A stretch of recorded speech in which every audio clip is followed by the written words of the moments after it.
Get more now on Victoria's anti-corruption watchdog finding serious and concerning conduct by senior public officers, including ministers, MPs and public servants. ABC Radio Melbourne Mornings host Raf Esptein joins me now. Raf, good to have you with us. This is a long-awaited report and, as we said, it has stopped short of finding corrupt conduct. Can you give us the context, though? Who was involved? What was investigated? Firstly, I need to say it's taken longer than a few wars to get our hands on this report from IBAC. It has taken years. The context is that in 2014, when Dan Andrews moves Labor out of opposition and into government, there's a whole lot of unionists who are at polling booths, who are doing a lot of the work, the grunt work on the ground.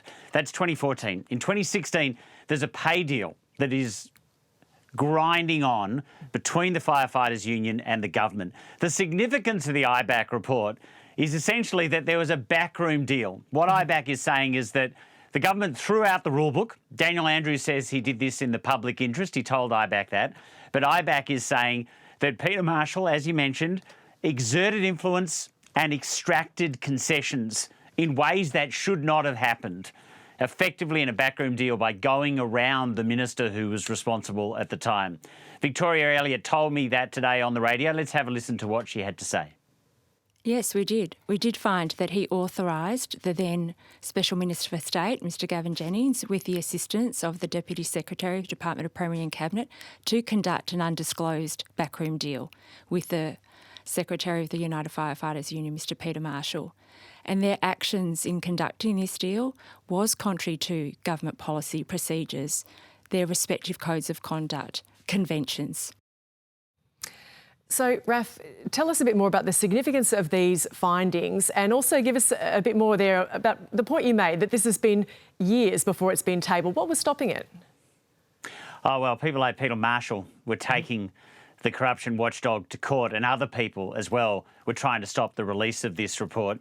Maybe one way that's helpful to think about this in Victoria, if you're outside of Victoria, before there were questions around the integrity of the big build, and we've heard a lot about that in recent days, the integrity questions centred on this negotiation between the Premier and the head of the Firefighters Union. He pushed aside, he went around his minister at the time, Jane Garrett. She actually resigned from Cabinet at the time and it ended her career. When IBAC say that the government went against their own policies, procedures and conventions, that's what they mean when they say it was a backroom deal. So what did they get or why did it happen? IBAC actually mentioned an interview Peter Marshall did with me back in, I think it was 2018, where he was saying, look, promises were made. And IBAC say that raised and increased speculation that in some way Peter Marshall was blackmailing the Premier. Now, IBAC didn't make a finding that Peter Marshall was blackmailing the Premier in the same way that they said their investigation found that there was a risk of corrupt behaviour, but they didn't find any actual corruption. It's clear that it influenced the outcome of the pay deal. And one other significant example of the way this actually changed the way things happened in Victoria, the union boss sought to influence who was running the fire service. There was a merger of the fire services of regional Victoria and the fire service in Melbourne. And the new head of the new body called Fire Rescue Victoria, IBAC found that Peter Marshall got privileged access to government and that he sought to influence the appointment of the new FRV Commissioner. Again, IBAC didn't find that he succeeded in actually influencing the appointment of that Commissioner, but you can hear IBAC and you can read it in their report. The government did the wrong thing. They weren't honest with their own ministers. They weren't honest with their own public servants. And the IBAC Commissioner told me what that meant was there's no way to actually hold the government to account for the negotiation because it was a backroom deal. Now, we have heard from Peter Marshall this morning. We've also heard from the new Premier, Ben Carroll. Tell us about the reaction we're getting to this. Peter Marshall's always maintained that this is, and I use this word advisedly given recent Victorian politics, but he's always maintained that this is the equivalent of a witch hunt. But I mentioned that radio interview with me back in 2018 for a reason. His words and his actions raised a lot of the speculation. Whatever that speculation was about, it was enough for IBAC to investigate. They have a really high bar to investigate. They can only investigate if they reasonably think a serious crime has been committed. Again, they didn't find a serious crime had been committed, but some of Peter Marshall's own words contributed to that. This all ends up in the lap of Ben Carroll. He's the new Premier. What is he, 8 days into this? We're about 12 weeks away from early voting. It is another question about integrity in this government. It is another question about the way things are done. I had people ringing my station saying, look, left-wing governments have backroom deals with unions, right-wing governments have backroom deals with business.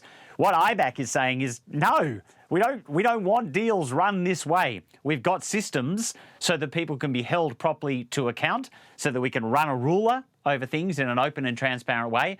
And they're saying that didn't happen here. And the other big backdrop to all of this is IBAC doesn't have the powers that ICAC has in New South Wales. IBAC doesn't have the powers that the NAC has federally. IBAC's been asking for those powers for 10 years. So it's going to be a central question at the election in November in Victoria.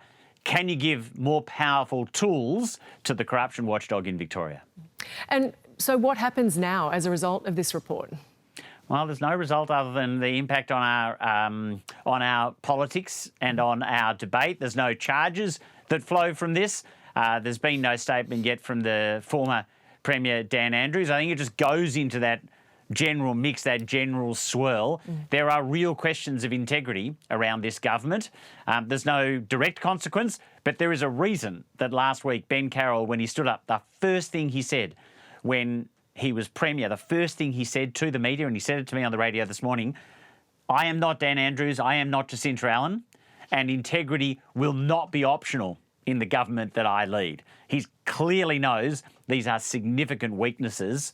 We have to find out in November just how significant they are.